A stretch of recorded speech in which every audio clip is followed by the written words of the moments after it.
The following show is for mature audiences only. Viewer discretion advised. Oh, it's alive! It's alive! It's alive! It's alive! Atari, the fun is back. It's the closest thing to the real thing. Because your vision Well, is our vision. welcome everyone to another episode of InTariVisions. It's been, a year since we've recorded last. Yeah. We've basically been rolling around in the gutter, drunk. Decided maybe to clean ourselves up and record another episode. So, as always, we have Mr. Robert Ferguson. Hello. And he's the new Rick, by the way. And also, Mr. Rick Reynolds. And now I'm the old Rick. The old Rick. Yeah, listen to the outtakes. You'll find out what happened. Anyway, we're going to be talking about Bump and Jump on the three main consoles, the 2600, the Intellivision, and the ColecoVision. So, we're going to start this thing off by talking about the arcade game. Take it away, Ferg. All right. So Bump and Jump is a vertically scrolling arcade game developed by Data East in 1982. It was known as Burnin' Rubber in Japan and was made as a dedicated arcade board and also for the Data East Deco cassette system. And I won't read that because it doesn't have any bearing on the rest of it. Or should I? The Deco consisted of a base cabinet in which you could switch out the games for it, which was stored on audio cassettes. Other popular games released on the Deco system were Boulder Dash, Lock and Chase, and Burger Time. Bally Midway distributed Bump and Jump in the U.S. on a dedicated board. At least I think they did. I don't think did the Deco system ever come here? I couldn't really find that out for sure. I don't know if it did. I don't remember ever seeing one at the arcade I helped at. Yeah. So, I don't remember these different architecture things from back then. I think I was kind of oblivious to all that. Yeah. Well, I know when I played it on MAME, it said Deco system right on the ROM, so I don't know. Yeah, that was the audio cassette version one on MAME. Okay. I couldn't find the ROMs for the regular one. Oh, really? Yeah, I looked. I couldn't find ones that work. I could find ROMs, but none that would work. Oh, I see. Okay. So in Bump and Jump, the object is to bump cars to make them crash or jump over them and other obstacles. Bumping the cars can ricochet you in the opposite direction and slow you down. The sides of the roads are deadly to you, and the other cars are too when you bump them. And there are also brakes on the road where you have to press the button to jump to avoid losing a life in the water, but you have to be going at least 100 miles an hour to jump. Oh, yeah. Since this is a scrolling game, and you can't always see the obstacle coming up, an exclamation point and an alarm will sound, I think, right? Yes. Yep. To give you a warning when you need to jump. There are different types of cars that can be bumped shorter or longer distances, and some that drop obstacles in the roadway. Once all your cars are destroyed, the game is over. It's a pretty simple game, but you need to know that you can bump the cars, because I think the first time I ever played this, I didn't realize that. I was avoiding all the cars. Well, if you avoid all the cars and not crash in them, you get bonus points at the very end. Yep. That's why I got my high scores. Oh, now I see how he's doing it. Yeah. He was doing the Frogger maneuver. Jump over everything. Yep. Well, that's I did not know that, and that is kind of annoying because it also gives you bonuses for crashing the cars. You get to the end of the stage, it goes, "Congratulations, you crashed 10 cars." Yeah. It makes you think that the goal is crash as many as possible. I would not expect there to be a bonus for not crashing. Yeah. 50,000 points, man. 1,000 points, yeah. You say, well, you'll hear my scores later and know I never got that. So. So what was the first time you remember playing the arcade game, Rick? So you always ask me, and I never have a good answer to these things. I know, that's why I ask you. If I put you on the spot, it's what I do. Yeah. All right. Well, here's my pat answer then. My memories of the arcade are like all jumbled together. I have a few outstanding ones, and I don't remember Bump and Jump specifically. I'm going to guess I played it at like a Chuck E. Cheese or oh gosh, I can't remember the other one. The other animatronics. Oh man, Showtime, Pizza Place. Pizza Time? Pizza Time. Showtime, Pizza Place. Showtime, I right? Was that one. Had the bears. Can you hear me? Yes. Yeah. You can hear me. Yeah. Okay. I said Showtime twice. Nobody said anything. So. I said Showtime. Okay. Very good. So yeah, we spend a lot of evenings at Showtime, so I'm guessing that's where I played this one. What about you, Ferg? I don't remember ever playing this one. I may have. I don't remember it sticking out in my memory at all. I don't know if I've actually played it since then either, since the 80s. When did it come out? 83, did I say? Early 82. 80s. 82, yeah. Yeah, I don't remember it. Yeah, I think it's probably the last time I played it was like in the early 80s. Oh, really? Until MAME came about. Yeah, this is one of those games that it's okay in short bursts, but it's not one of the ones I go to constantly to play. It's not high on my list of arcade games to seek out and play. But it's kind of fun. It takes out a lot of aggression. If you got a lot of road rage, it's a great game to play if you got road rage. Because I can project other people I know onto those cars. It's like, oh, yeah, you're going into the river, boss. Oh, hey, Rick. Whoa. I'm in Willie's games. But yeah, it's an interesting game. So let's start off with the Atari 2600 version. We're going to talk about artwork on all three of these games here. So let's discuss the box, Mr. Ferg, for the 2600. So the box for this one, I think the original edition was... no, wait a minute. This came out when they switched over to Mattel Electronics, I think. Yeah. Right? Yes. So this was a late release, 84, I think it came out? I believe so, yes. And you're the 2600 guy, you should know. I know. Well, I haven't gotten to this part yet. Oh. 83, it says. Box, yes, and box shows 83. Yeah. So it's all black. It's got it looks like the arcade logo on the top, and kind of a simple painting, I guess, of the red car and, crashing into one of the blue cars, and then oddly an inset. Oh, okay, I see. It's the red car jumping over the other car. It wasn't clear at first. So it's got both of the features of the game, bumping and jumping, on the cover. Yeah, bump jump. That's a dance. And then on the back, it looks like actual screenshots. Yes. Yep. Yeah. Which I like that. Yeah, because usually no, maybe not. Because they couldn't take the right kind of pictures back then with the God damn it, I don't know words today. I don't know. Whatever. Beat though good.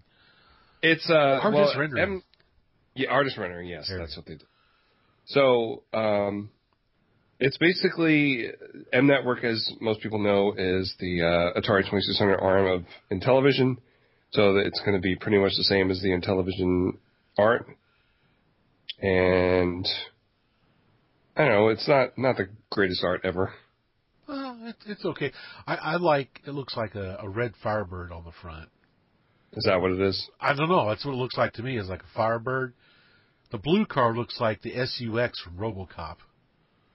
Okay. Kind of does, a little bit.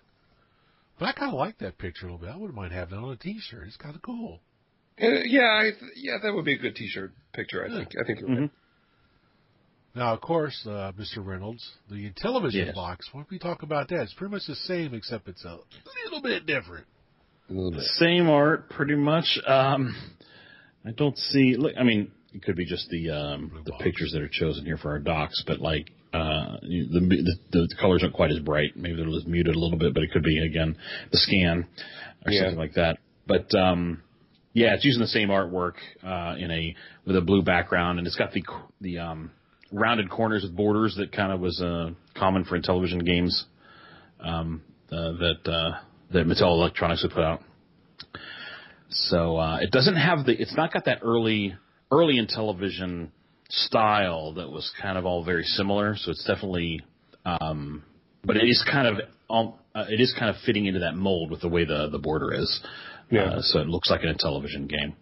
So and it looks like the back's got as good of a screenshot as you can get for this era. I was going to say when we talked about the Atari one, whatever artist is doing these mock-ups of the screens is doing a very good job in terms of making it look like the screen. It's not a fanciful screen at all, right? It's right. It looks pretty good in terms of what the res of the machine can do for both these boxes. Yep. of course, we get to the ColecoVision version. And I think I have the best box. I like my box. I would agree. A lot. But what are those? There's a name for that kind of car, right? What is that kind of car? Like a sprint car or something like that? I forget. Midget car? Some kind of buggy thing. Yeah. That's because is that what you're supposed to be in? Like, I don't know what car I'm supposed to be in now after seeing these two different boxes. Like, one's like am I driving a Firebird or am I driving this buggy thing? I don't know which it is. I like the buggy thing, personally. But I love the full color, full box artwork. Yeah. On this. Yes. Cool. And I really like the back where it has a tank sitting on a hill in the background. I have no idea. Oh, there is a tank in the game. I forgot about that, yeah. I don't think I've ever seen the tank. Yeah, there's a tank in the game. I forgot about that. But I like how it shows the different screens, the different levels you're going through. It has like little text bubbles telling you what's going on the screen, which I think is kind of cool. It's a really well laid out box art, I think. Yeah. Pretty awesome. It's definitely different than the Atari and the Mattel stuff, right? Yeah, for sure. Yeah, it's got kind of almost like comic book. Yeah, there we go. Yeah, Comic Sans. Yeah. I like how in both explosions that they're showing, there's a piston flying up in the air. Yeah. That's great. Oh, there's your problem right there. Yeah. So now let's talk about the graphics between these three. We'll start with the 2600. Let's get your opinions on that, Ferg. Well, of course they're going to be pretty blocky. They're I think for the most part they're oh shit, again with the words. Fail me. Yeah. When they look the same on both sides, what is that? I forget. Symmetrical. What is that? Symmetrical, yeah, like most Atari games are. I mean, they're effective. The cars themselves are only one color, but I think they're pretty clear what they are. And I think my favorite part of the graphics is that to convey movement, the axles like move back and forth. Like the top one will move to the left and the bottom one will move to the right. And they move back and forth. So when it jumps up in the air, which I included here, it's all crooked and weird. Yeah. But they're effective for what they were going for, I think. So, I mean, it's weird because I looked this up on Keptris' site. He's got all the like the different chips and stuff that they added, and all the sizes and stuff. And this was an 8K game, but he said it read as a 16K. And where is it? Wait, was it? And there was a capability of extra 2K of RAM, but it wasn't used in this game. It was used for Burger Time only. So I don't know why they didn't use it. But I mean, it looks for what it is. It looks pretty good, I think. Oh yeah, for an Atari 2600 game, it does look very, very good. Yeah, I don't know if there's much flicker. I wasn't really paying attention. I don't know if you guys noticed that or not. No, I didn't notice it in the Atari version much. No, okay. I didn't either. If there was any, I noticed it later, but you know. What? On another system. But,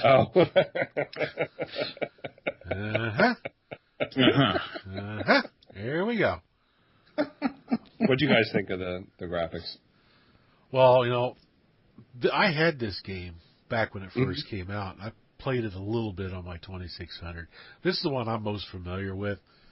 Yeah. For what the 2600 is, they did a really good job graphically wise on this game, I think.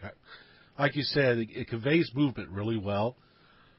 Probably the only problem I have is actually trying to coordinate my jumps to get over the water. Oh, yeah. Because I seem to have a problem with premature jumping. I don't know why.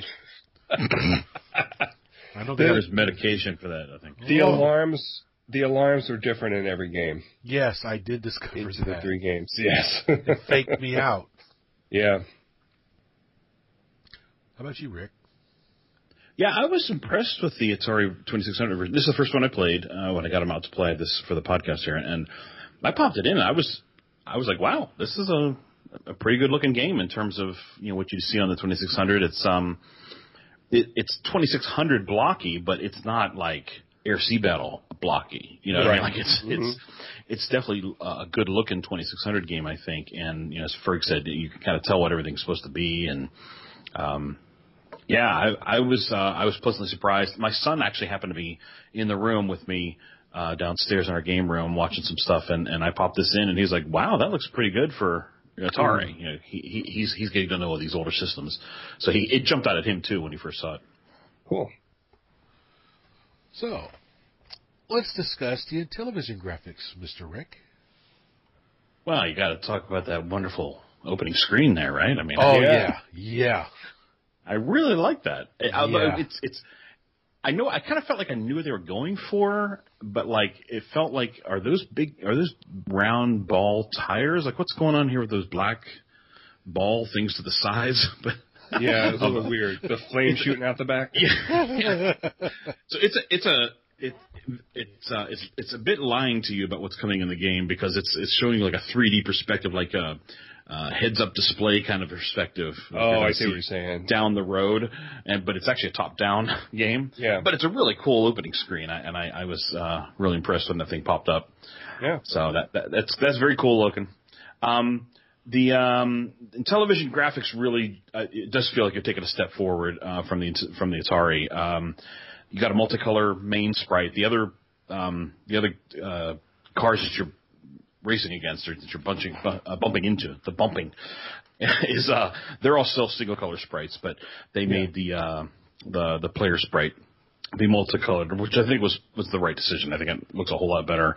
Mm-hmm. I did note that out of the three versions, this one seemed the most wiggly in terms of the sprites, the way that they move. You know, they're jacked up what on you talked something, about, man, doing a jig. It's what you talked about, Ferg, with the axles kind of moving back and forth. Yeah. It seems like all of the cars do that in the Intellivision version. They're all like wiggling their way across the screen. Yeah. But I thought the scrolling was pretty good. Like, I don't know, something about it, just the way there's a lot more on the screen to scroll, I guess, right? There's a lot more, the way the card graphics are done. And I thought it looked pretty good. And definitely the detail ratchets up a good bit.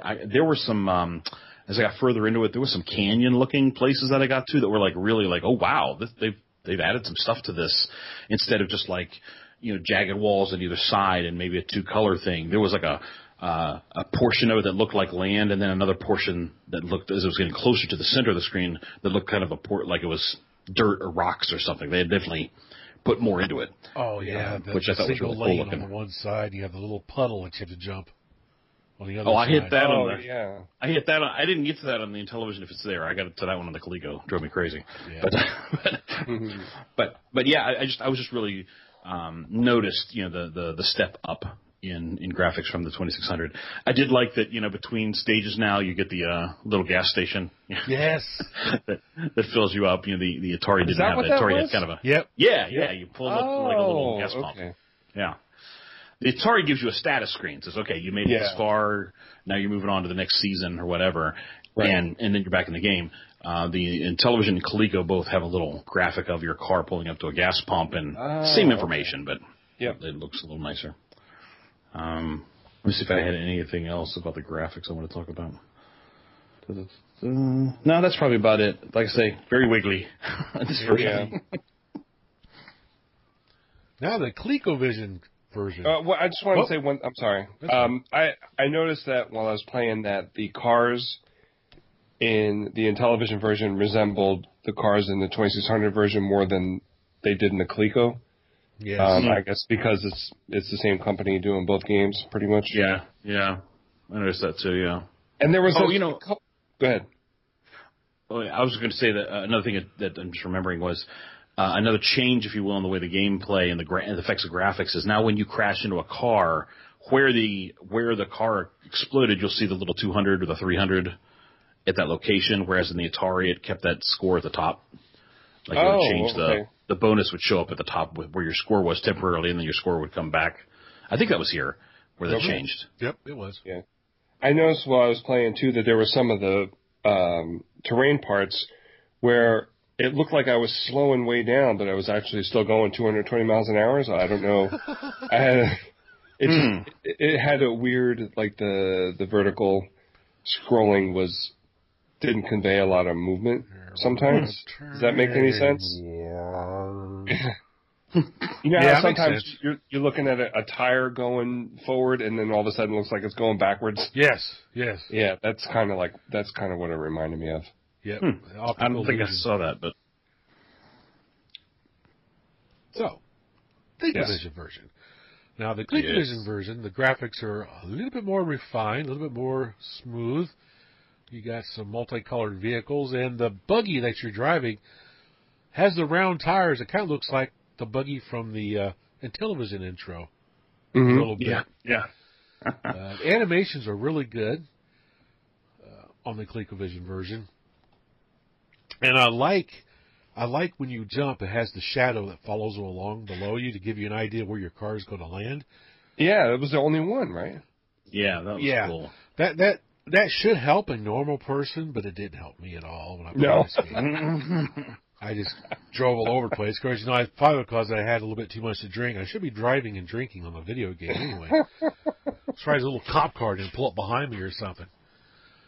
But yeah, what do you think of the graphics on the ColecoVision, Rick?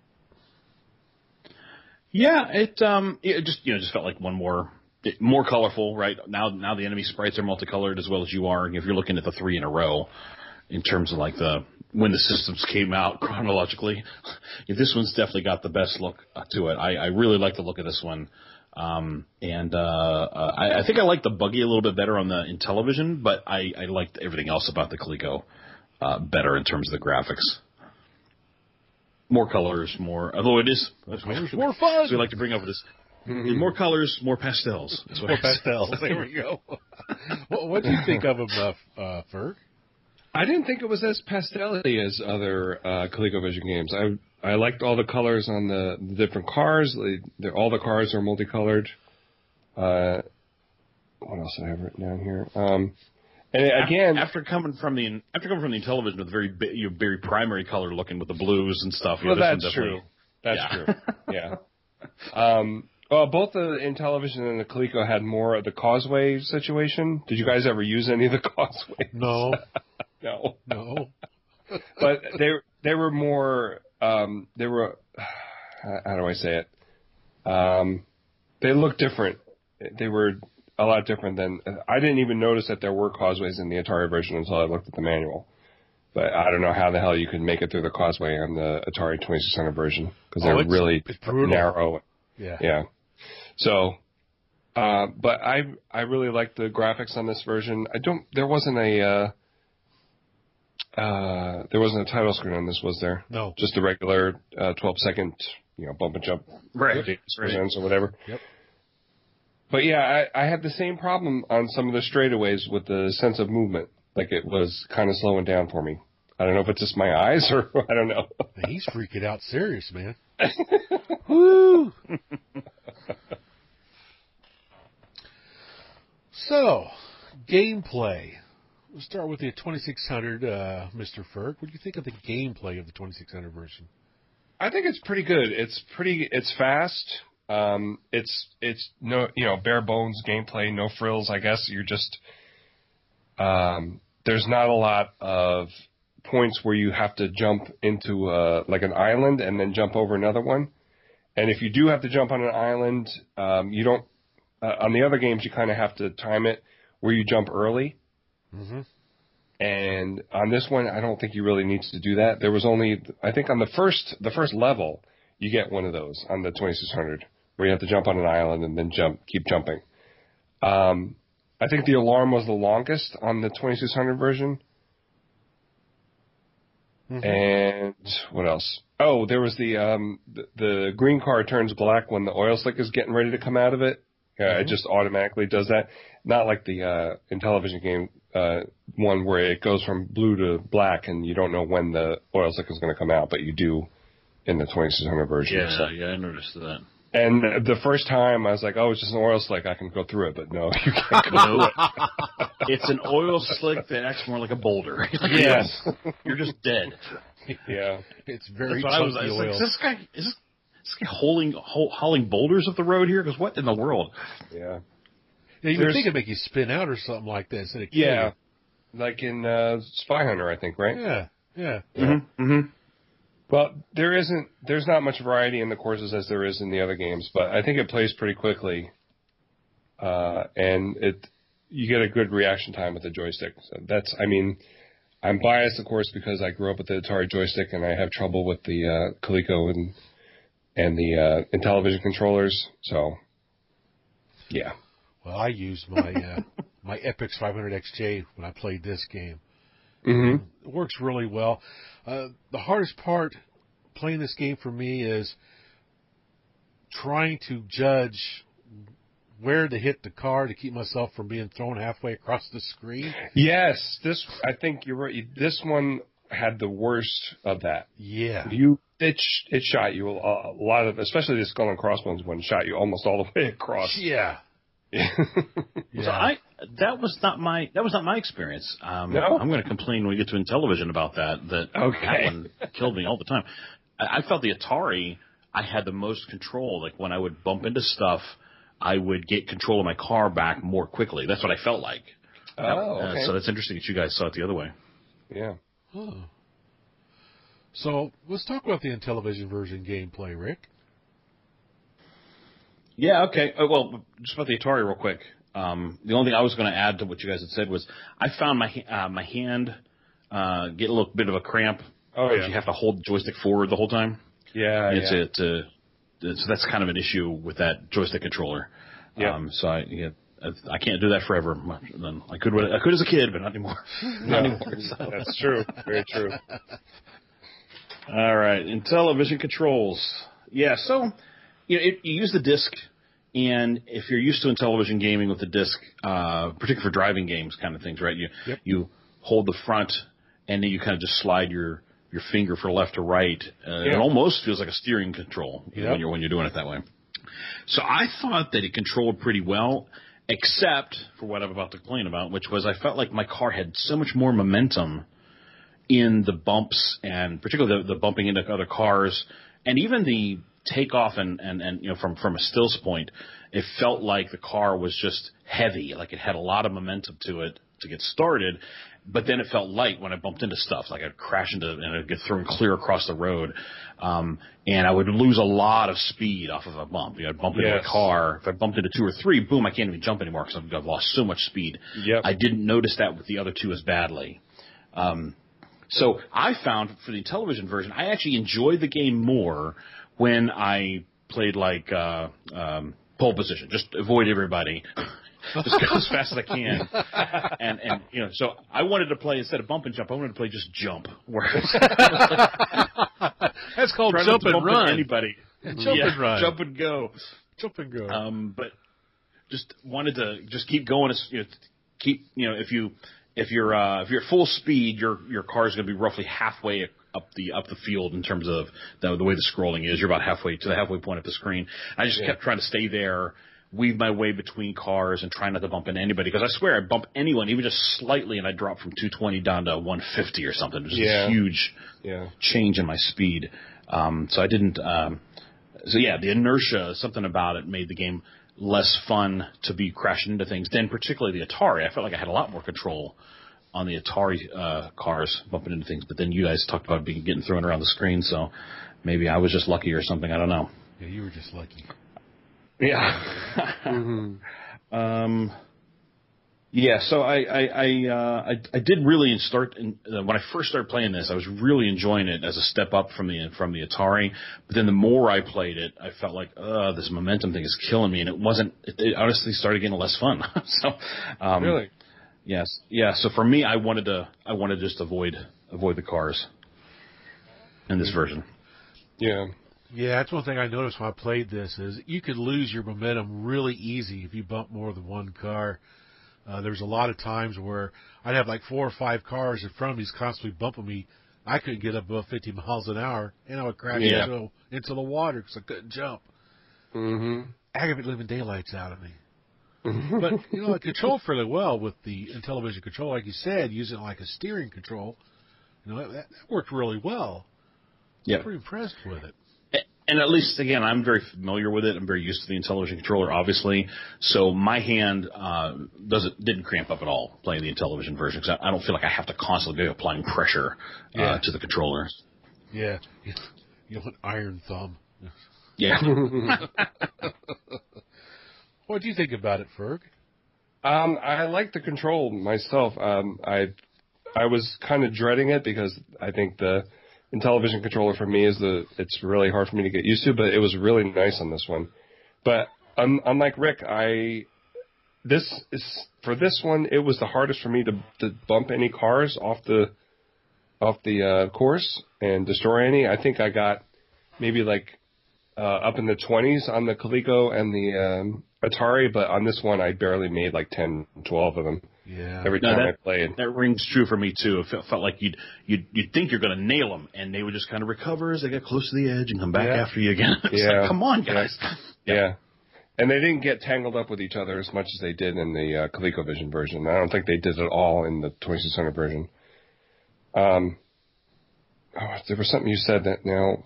The theme was really good in this. It's the music, yes. Yeah, it's a 2-note theme or 2-channel or whatever you want to call it. And I was playing it tonight, and Sarah was on the couch doing work, and she's like, the theme is, she said, I'm glad that the theme has 2 channels in it, but I hate this theme out of all the ones you play.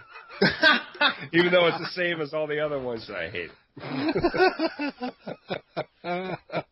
It's definitely got that television music, whatever sound chip, right? It's got that kind of sound that's, Ferg, you've talked about before, the Intellivision sounds are kind of distinctive. Yes. I didn't really hear much of that, though, in this.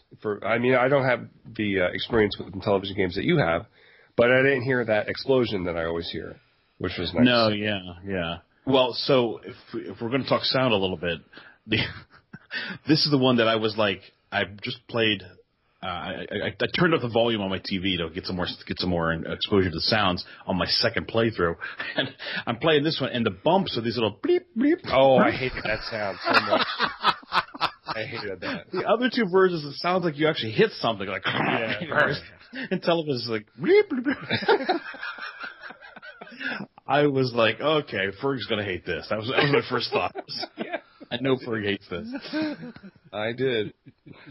And it did seem like, emotionally, I don't know if you want to talk about the feeling you get from these sounds, but this sound sounded silly. It sounded tin canny as opposed to the other 2. At least it sounded like it was something hitting something. Yeah. So yeah, I liked the music, but I didn't like the crunching sound effects, which weren't very crunchy. Mm-hmm. Now, gameplay-wise, on the ColecoVision, I played this game using the ColecoVision Phoenix console, and I was using one of my Super Famicom NTT controller to play this game, and it does a really good job with that. But also, wait, what is that? What do you mean, what is what? What's the controller? Super Famicom NTT. It looks like a stretched-out Super Famicom controller, but it has a keyboard in the middle. Oh. So it takes place of the keypad of the ColecoVision, so it's like one player, all that good junk. It's a really nice controller for the ColecoVision Phoenix. But I also wanted to try the steering wheel with this game. Yeah. And it works somewhat okay with the steering wheel. What I can't get used to doing is coordinating myself to hit the nub on the controller to jump. To jump. I mean, that was weird. Yeah, I'm like, oh man, there should be a better way to do this. Yeah, but it did work somewhat decent. The resolution of the steering wheel probably could have been just a little bit better to get a little bit better control from side to side. Oh yeah. But otherwise, the game controlled pretty nice on the ColecoVision, and I love the sound effects in there on it as well. It's got a good audio soundtrack. And like Rick was saying, the crashing noises sound pretty decent in there as well. Yeah. This version, though, on the ColecoVision version, I was able to crash more cars into the side than the other 2. It was much easier my God. to take out cars in this version. So much easier. Yeah, definitely easier than Intellivision. So Willie, I wanted to talk a little bit about the steering wheel because I just acquired a steering wheel for my ColecoVision. Awesome. I'd never bothered to pick one up. And noted the same thing that you mentioned, Willie, that you have to turn the wheel a good distance. It feels like you have to turn it too far to control your car. So other than that, I'd love to modify it, but I don't know how it plays again. I don't know how it plays with turbo and other driving games as to whether those are more responsive with the wheel or not. I don't know, but anyway. Oh man, it's too bad you didn't have the wheel. We talked about turbo. Yeah, right. But I have to, so I wanted to talk a little bit about the wheel because this is one of those things that as an Intellivision owner bugged me, because like I was a little jealous of the ColecoVision getting these cool add-ons, like it had this add-on slot thing on the front, and like it had you could play Atari games, but we had that too, so okay, whatever. Yeah. But then it had the trackball and it had had a steering controller and stuff. And it was like, Intellivision, the original 2609 master component, they had hardwired controllers. And it was like, man, we're never going to get anything cool like this. Like, we're not going to get these like extra controllers, because there's no ports for it. And, they eventually added those to the Intellivision 2, of course. But, that was a thing that was always like I remember as a kid seeing those commercials and being a little jealous that I knew something like that really wasn't going to come out for the Intellivision, that, because they couldn't swap the controllers out. But then I think the reason I delayed buying the ColecoVision steering wheel is because when I saw it, I honestly thought that looks like a toy. That looks a little chintzy, Yeah. I mean, so I was envious of it and at the same time dismissive of it. That was not that it looked a little chintzy. So having played with one, it's a little chintzy. Honestly, it's a little funky. Playing it as an adult, putting that other controller in the side to use and I get it's actually pretty elegant putting the other controller in a little side slot to use a gear shift. Mm-hmm. The little nub. That totally makes sense. This game, of course, you need a jump button, and so it's a little goofy. You're hitting it up or down to jump. And I did find that experience weird in the ColecoVision. Like, I had to jump a lot earlier, it felt like to me, with by pulling on that joy nub or whatever we're calling it, to get it to jump. My first game, I ran into the water every single time. I'm pulling down and I had to really adjust my timing expectations from playing Intellivision and Atari. But once I got that together, it was just an adjustment. But and then the other thing we have like fake hardwood floor in the basement. They're like made of vinyl or something like that. They're waterproof and all that kind of good stuff for our game room. And I need a throw rug or something because that pedal on the floor, I'm sliding it all around the floor as I'm trying to hold the gas pedal down. Yeah. But once I got it to like settle down and be in one spot, that was a really better control scheme than, say, having to hold the Atari stick forward, for instance. Having a pedal was really cool in this game. I just wanted to talk about that controller a little bit because it's kind of like this weird middle of the road thing for me. I'm not overly impressed with it now that I've played with it, but man, I was envious of it because I knew something like that wasn't going to come out for the Intellivision. Well, for what it is, it's kind of a neat little add-on. It does have a rotary encoder inside, like you would find in like the Tempest arcade game, where you got the flat disc with little holes in it, has little photoelectric gates that it passes through. I don't recall what the resolution is of it, but it's a cool control, especially with turbo. It works really great with turbo. Okay, I'll try that out. Yeah, because that's when I started playing with it. I thought, okay, this has got to be a spinner, a rotary encoder, versus it's obviously not a potentiometer, right? Which was the other possibility. See, I would love for some homebrew programmer, since this is a spinner, to program a version of Tempest for the ColecoVision using the driving controller as the spinner. Oh, yeah, that would be wild. Of course, the resolution's so low. I wonder how that would feel. Well, you might have. Well, you can probably modify it in software. Yeah, I wonder if you could work around it. You could work around the software. I tried adapting my steering wheel to my Atari 5200 to use as a spinner for that Tempest game, and it kind of worked, but not too well. So. Did it actually move in two directions? Yes, it did. Oh, so it's probably the encoder. It's the encoder pacing then. Yeah, probably the problem there. It kind of worked. But anyway, What do you think of the gameplay, Ferg? I think you guys pretty much covered it. I think I mentioned before that the jump alarm, it doesn't seem to be as long in this one. I think it's the shortest one. Yeah. And it kind of, especially after playing the other two, it kind of fucked me up in the beginning, but I got used to it after a while. But yeah, Willie, you're right. The cars will just like, oh, I got bumped. I'm driving off the side of the road and going to crash. Game over, man. Game over. And then, yeah. And then you could move a car into a group of other cars and they'll all crash, and it's just really strange. It was the hardest one I wasn't able to go through without crashing a car. So I didn't get the 50,000 bonus points, unfortunately. Yeah, and you mentioned the shadow doesn't help at all. It's nice that they put it in there, but it didn't help me. Yeah, it didn't help me either. It's like a couple times I kept trying to jump the shadow. It's like, what was the car? I don't think it helped me either because I'm not sure I noticed it during gameplay. So it couldn't have been a big effect. I did want to say on this one, I definitely noticed some flicker when there was a bunch of cars nearby me. Yeah, the Flicker Fest was back. Yeah, that's unfortunate, but yeah. You don't get it as much playing on the ColecoVision Phoenix though. Oh, really? Because it's FPGA, yeah. Nice. Now, Willie, I didn't try this, and I don't even know if the specs allow for it. But can they handle a rotary controller like that on the Phoenix? Oh yeah. Or is it all digital input? Oh, they can handle that. Okay, I didn't try it. I had the The Phoenix will use the original ColecoVision accessories. You can plug the trackball into it. You can plug the steering controller into it. You can plug the super action controller into it. Yeah, all right, cool. Yeah, it's a very versatile machine. Because the Phoenix has there's a option for the Intellivision core to not be so accurate with the flicker, right? You could turn off the flicker, as it were. I'm pretty sure, yes. Yes, that'd be handy on this game, I think. I think so. Yeah, it would be. So let's talk about high scores. Oh boy, here we go. All right. So starting off with the 2600 version. I'll go first.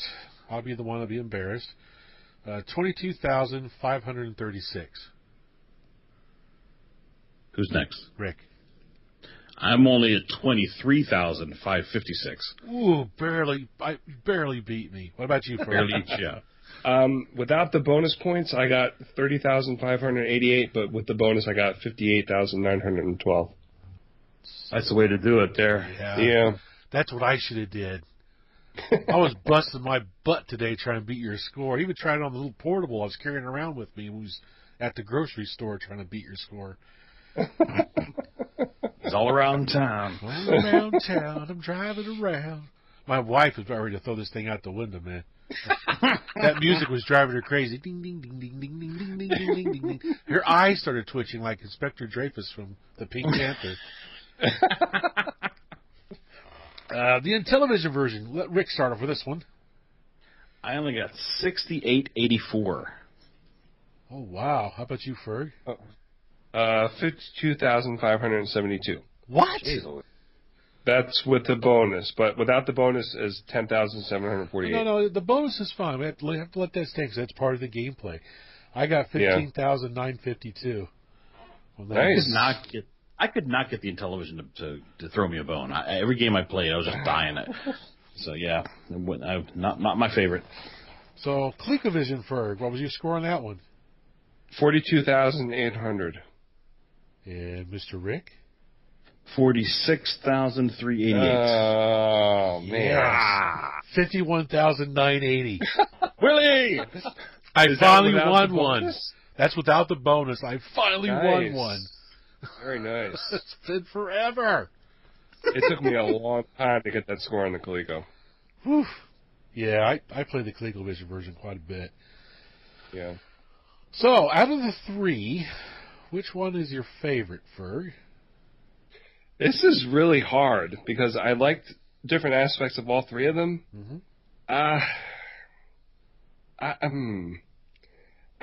Can you come back to me? I got to think about it. How about you, Rick? Which one's your favorite version? I think for me, it's pretty easily the ColecoVision when you have the steering wheel. You know, with the steering wheel and the pedal, and as goofy as that stick thing is, you can get used to it for the jump control. And so, yeah, I had the best time with the Coleco. I got my best scoring with the Coleco. So, yeah, that'd be my favorite one. And that's my favorite one as well, because I seem to be able to play that one a little bit better. I can actually play the ColecoVision version better than I can play the arcade version. I don't know what it is, but I guess it's because you have that 4 different skill levels you can pick, and I always pick skill level 1, which is the Willy level. Yeah, right. It's very simple like me, so that's probably why I enjoy it so much. I wish all these game programmers would put like a Willy mode in them so I can actually enjoy the game and play it, because I'm very gaming challenged. Yeah, I guess I'll go with the Coleco too. Yeah, I did enjoy playing it quite a bit, and I think it looked the best. And we had no Odyssey 2 version, so we can't have a charming one. No. Did you guys play any of the other versions?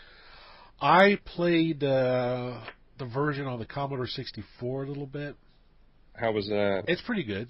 It's not bad. Yeah. It's got some really great sound because you got that really nice sound chip in the Commodore 64. Oh, yeah. Right. Yeah, I didn't think about that. But that's the only other one I really tried.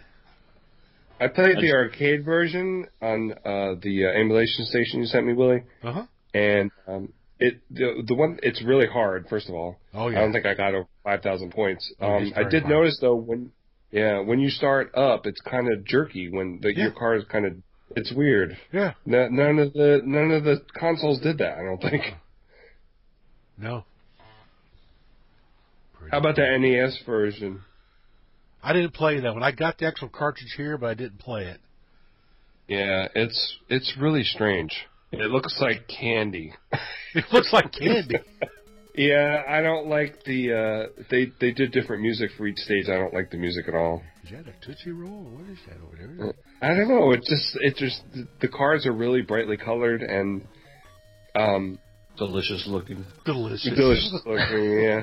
I mean, I had a lot of trouble crashing cars in the Intellivision version, and the NES version was like 5 times worse. Really? Yeah, and it's got power-ups in there and stuff. Maybe just one power-up, like a fuel tank or something that you can run over. And then I think the second, I got to the second stage, and you're jumping over bridges instead of water, which is kind of weird. That's cool. Yeah, didn't play that one. No. Yeah, it's a weird one. Kind of weird. Cool. Yeah. So, Rick, did you play any other kind of? No, for recently here, I just played these 3 for the consoles. Checking the 3 consoles out. Cool. But I know I've played this in the arcade, like on my main machine and stuff. So just not recently. Cool. So, what game you want to do next time? What? Next year? Yeah, next year. What feels like a good 2021 game will be... We'll be dead by then from the coronavirus. So. Wow. Yeah. I'm looking at the list right now. What we have available is Pitfall, Mousetrap, Dig Dug, and Donkey Kong Jr. And Ladybug. We didn't do right. We didn't do Ladybug? No, I don't think so. And that's a homebrew for Atari, right? Yeah, Yes. from Champ Games, which is absolutely incredible. Really good, yeah. Well, we haven't done a homebrew, so we ought to do Ladybug next. Okay. I think that'd be All right, a good Sounds one. good. Yeah, cool. So until next time, everyone. I have no idea what to say.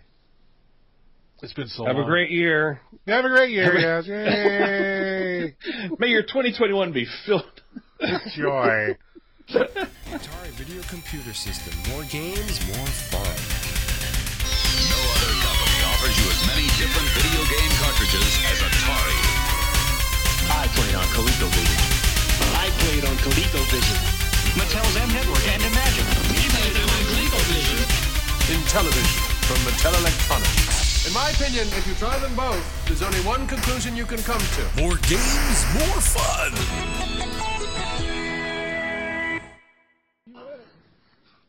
Did Did you respond to my last little thing there in the Facebook? I've kind of moved away from Facebook. Oh, Skype signed Ferg out. Trying to remember the password. Ouch.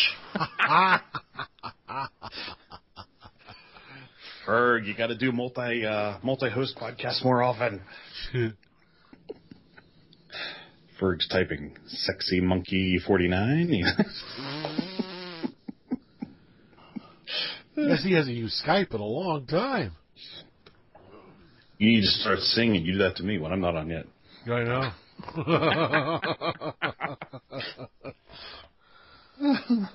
Oh, the harassment is going to be harsh.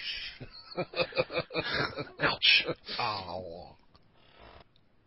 I did note that the Intellivision graphics were the most wiggly. Yeah, they were very wiggly. Which may be fun or annoying, I don't know. Jiggle, see it wiggle. Da, da, da, da, da, da, da. Hang on. Hang on. I'm on my way. I do the best that I can. He's rebuilding his Skype account from the ground up. Up is on the way. Well, I think we found the new Rick today. Oh, boy. Distant ship on the horizon. I don't have a way to mix sounds into my Skype feed, or I'd play some music for you. We'd pull up Comfortably Numb. We could have it in the background. Hello. Yeah, get the karaoke version, add her own words. All this rum made me comfortably numb.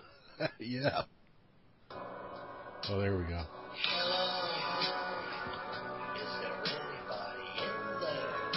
Ferg. Are you in there, Ferg? Knock on the door, Ferg. Oh, he says, fuck you, Microsoft. Man, I need to turn all the lights off in the room and get my laser projector going and put on my little prism glasses, man.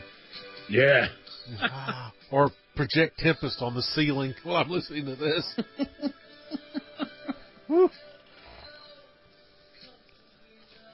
Let's see, I've got a couple ounces of rum into me, and Willie's got his absinthe. Yep. We're waiting on Ferg. I tell you what, comfortably numb. Tell you what, though, what's really cool to do is I like playing that Tempest 4000 on my PS4 wearing my VR goggles. Wow, yeah. Oh, it's freaking incredible. I bet. Go away, kid. You bother me. You had to make a new login. Oh, no. Oh. F you, Microsoft. Yeah. F you, Microsoft. Oh, damn. He wasn't live guy. I thought was spamming me. He might have been. That could have been him. Yeah. I blocked him. Cause yeah, I also got a live guy, live CID 402-874B7860 whatever. It just popped up 40? Yeah, 402. Oh crap! That was him. That was him.